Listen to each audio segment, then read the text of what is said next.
Let's do this again. So, guys, today is going to be a different video. I'm going to be talking about myself. Something that happened to me when I was a kid. A little bit of a little bit of bit. English isn't my first language. Just bear with me. Got this weird accent because I lived in London for a couple of years, and I really tried to pass as a Londoner. I didn't want people to look at me and say, "Oh, you're a foreigner," because a lot of Portuguese people that go there, people can just tell, "Oh, you're Portuguese, you're a foreigner," and I didn't want to be one of them. Oh, I wanted to be unknown, I guess.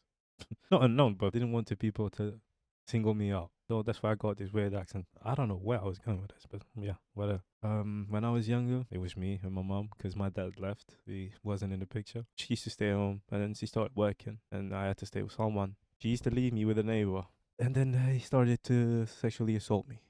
Yeah. Uh, One time my mom was coming home, and she told me that she could hear me screaming from the church. And mind you, the church is like 500 meters from us, or maybe a little bit less, but still, it was far. And she could hear me. She came. She was like, "Oh, what's going on here?" So I don't know how she couldn't tell that something was going on there. But I don't blame her. I don't blame her. I'm not trying to blame my mom. I'm just saying that happened to me a couple of times, and it happened also with the sister of my stepfather. Well, throughout that time that was happening, I'm not gonna. I wasn't necessarily sad, and I wasn't a bad kid. I'm not gonna say I was a bad kid. I was. I don't know. Maybe I was. But I didn't used to beat people up. I didn't used to do none of that. I didn't used to rob people. Well, I used to rob in the supermarket, but I think every kid did that. No, maybe not. Well, after living with him and seeing my mom going through hell, me going through hell as well, and that household was it was really like a war zone to me because I used to walk around there thinking, what's gonna pop up next? Is it a riot shield? But that I deleted every single memory from that. It was weird because I did not remember. I used to remember little bits, like for me playing in the street, but not everything. I couldn't remember, and it was recent. I remember me thinking about this when I was like 12 years old, and this happened when I was like 8, 7, 8. And I was like 12 years old, thinking like, "Oh, why do I not remember?" And then yeah, started going through my teenager years. I was happy. I wasn't depressed. I had friends. I was always out. I could never stay home. I couldn't. I used to look at other people that stayed at home. And I was like, how can you do this? How can you just stay home? You know the world is outside. Can't you see the sun? What are you doing? Yeah, that was me for a long time. Happy, doing my thing. I love music. I was always freestyling. Freestyling was my thing. In Portuguese, do not ask me to freestyle in English. I can't do it for the life of me. Do not ask me to do that. And then I started to do. I started to misbehave, mainly just going out and not coming back at the time that people told me to come back. Because my mom left when I was 12. Sorry, I'm getting ahead of myself. My mom left when I was 12. She left that relationship, obviously, and she started to think of herself like she was someone worthy of having a good life. Because bear in mind, my family, they were refugees from the war in Angola. So when they came to Portugal, they had a good life in Angola. They had everything. And then they came to Portugal, they had nothing. They had to stay in the prison for a while, and then they will move to like a social neighborhood, like social housing. So yeah, that that, that clearly affected my mom though. It had a toll on her. So I think there was a time in a period in her life that she didn't believe in herself. She was a little bit down, and she already told me this that she didn't believe that she couldn't be more than what she was, that she couldn't be more than a housewife. Then she took a degree. She went to live abroad, not abroad, but went to her motherland, went to Angola, back to Angola, and she got a nice job there. Yeah, life kind of changed for us there because we didn't have much, obviously, and then life changed. Not, not, not like a 180. Like I started to have cars and no, none of that. I never had. Well, this day, I never had a car. I got a bike though. Huh. 125. Listen, what I'm trying to say is life changed, but not like it changed drastically. I just had more money. I just had money, not more money. I just had money. My mom, she sacrificed herself for me because there was only me at that time. Then she met someone else, and now they have a family, and she's married, and I'm proud of her. 'Cause she changed completely. She changed. I'm proud of her. I'm proud of the woman she turned out to be. Because my mom had me when she was 18. So sometimes I feel like I grew up with her. It's not the case, but I don't know how to explain it. It's funny to me because I never thought my mom would have more kids, and then she had them, and she's good, and they're good. Everyone's good, and that's amazing. I had a period in my life. My mom left when I was 12, and I was living with my auntie. I 100% give kudos to my auntie for everything she did for the family, because well, especially for me, because she raised me. A lot of the people raised me though. There was a period in my life when I was starting to go out, starting to misbehave a little bit, and they shipped me to a college, an internal. What's it called? How do you say it? Boarding school? Yeah, boarding school. And then I stayed there for a little while. I was misbehaving, still misbehaving, and then they sent me to London to stay with my uncles. Because they were men, they had some hand on me. And yeah, my life changed. From there, my life changed. Because I started, I wasn't doing much. I wasn't like misbehaving, like being crazy.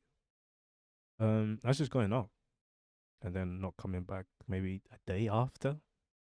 You know how it goes. I was living life. I was not able to go out. And and listen, this is good parenting. But I was not able to go out till I was like 16 or 17. So I was enjoying myself. Even then, I think it's a little bit early. But yeah, because what are you going to do at night? You can't get into clubs. My bad. I'm losing myself here, but boarding school. Bad stuff happened there. I was misbehaving, not going to school. Um, got caught trying to flee a couple of times. Not trying to flee, but going out. And then yeah, I got shipped to London, and I always thought, why do I misbehave? That was always a concern to me because I wasn't just being dumb and just being like, yeah, I don't care, but I don't. Because obviously sometimes I was hangry, and I would just be ignorant for the sake of it. But I always thought like, why do I misbehave sometimes? Like I want to be good, but why do I do this? And then when I got to London, everything changed. I got some sort of responsibility. I started working. I was applying myself in uni, and then there was a little shift. Like I got back to my old habits. I was getting by, not doing all. I'm not. Let me not. I was getting by. Let me not say I was doing all right, because there were still traces of me skipping school sometimes. And first year was a little bit hard as well because I had to learn English, proper English. I was there in London having a good time, working. I did it all. Scrub toilets, delivery, even what's it called? Furnish. I was delivering furnish. I know there's a name for it, but I can't remember right now. And yeah, did all of that. I was happy. And then I had a problem with a relationship, and then I came back to Portugal. I was really putting everything on that relationship. I was so young. I was 20 years old, and I was putting all of me into it. Which is like I don't even know. It was weird. I never done that. And then yeah, and then obviously that didn't work. I came back to Portugal to think about stuff and to be with family. COVID started. I was going to uni here, and I was doing all right. The first year, my grades weren't the best, but then not first year, first semester, but then second one, amazing grades. Got everything up, 17s, 16s, 15s. I was exercising. I was eating healthy. I had 2 years when I was a vegetarian. I don't know why. I don't know what happened. I don't know who told me to do that. But yeah. That happened.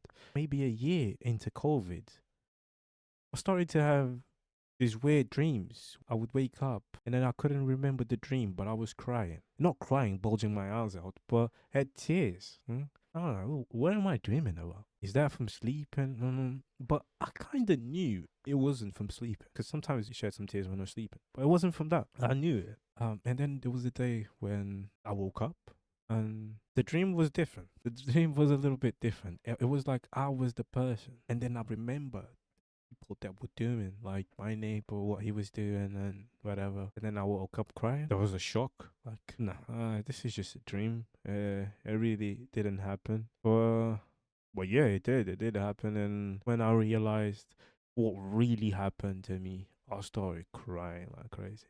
And it was a crying. I was desperate. I was really desperate because I thought I was gonna die. I don't know how to explain it to you, but if you were watching this, maybe you felt the same way. If something similar happened to you, it was weird. It's a weird feeling. Can you even put that into words? It was like I was getting my life was getting sucked out of me. Yeah, that's the best way I can explain it. After that moment, after that, because a couple of months went by when I was like, I wasn't really thinking about it. I wasn't really processing what was going on. And then obviously it affected my relationships, affected everything. I stopped. COVID was in order, still was in place, so I wasn't going out. No one was going out.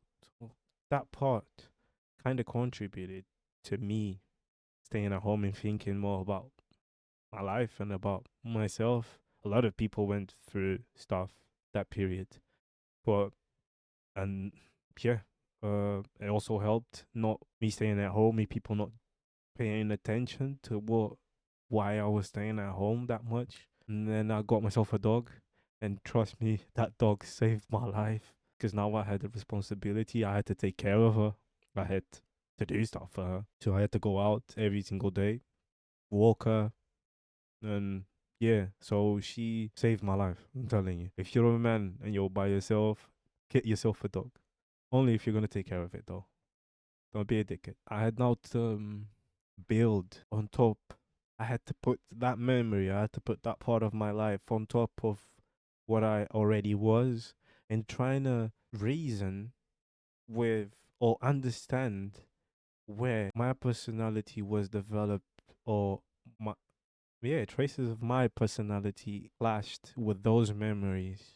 And was I the way I was because of what happened to me? Ignoring the fact that that happened because I couldn't remember. I didn't remember, but it was always there. I don't know because it's hard for me to explain it and not ramble because it is hard to connect. I have a tendency to connect stuff or to try and to connect stuff to make reason, to give reason to stuff. So yeah, I think that the reason I was always going out when I was a kid, because didn't want to think, I didn't want to remember. Going out, staying out was another way to defend myself. My brain did all the work though. Amazing brain. Kudos to this guy. I was 25. 25, yeah, 20.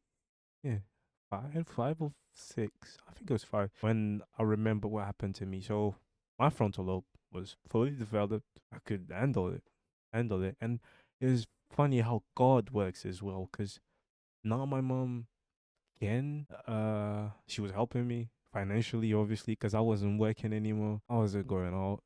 I wasn't doing anything. So she helped me, and that's why I appreciate my mom. So yeah, now meaning at the time that I discovered what happened to me. Now I can deal with this. I can stay at home and not feel pressured to go to work because I've got a house. I don't need to pay rent. I can just stay here and deal with it. I'm really blessed. I'm really blessed.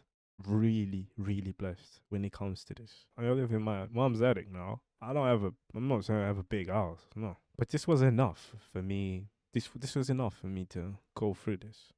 And our relationship is so weird because I have some resentment towards my mom. I'm not gonna lie. I think why would you let this happened to your kid. But at the same time, how can I blame her? She was trying to, she was at work, trying to feed me, trying to. How can you? Yeah, it's hard. It's hard for her as a parent as well. When you think like this happens to your kid, Jesus. But yeah, um, I'm just rambling now. Now I feel better. I feel way better because there was time for me to deal with this. And you need time. People, I'm not, I know, I'm speaking from privilege because I've been at home for 4 years dealing with this. So I'm privileged when it comes to that. There's people that don't have that privilege. They just gotta go to work and suck it up. That's crazy. I saw another big YouTuber talking about this. And I was like, yeah, this is what I want to do. Like, I want to be honest. I don't want to be worried about what people might think, because I already felt like I was dying. Like I wasn't going anywhere. I wasn't going to do anything. This was going to be me sitting there, just laying down. And so listen, I cannot afford the care, isn't it? Because I need to live my life. I need to grab it by the balls and live my life. Cannot let that fucker ruin my life. So, what I'm trying to say to other men as well, grab life by the balls. Get yourself a dog and grab life by the balls. And get yourself a nice woman, not a girl, not someone that you gotta hide from, another human being that can understand you for what you are. When I say human being, it's someone that acts like one. If you can't have that, get yourself a dog, and you'll find someone eventually. So yeah, that's my video today. Me putting my life out there. I guess what I want to say to you guys: there's a light at the end of the tunnel. You don't need. There's bad days. Obviously, there's going to be bad days, but there's good days as well. And when I'm speaking to you, man, there's good days as well. Bad days do not last forever. Neither do good days. It's always a balance. There's always balance to life if you seek balance as well. Because if you seek chaos, he's gonna have chaos. But yeah, I'm trying to get some feedback from you guys. I'm trying to see what you guys think. Have a good day. God is the truth.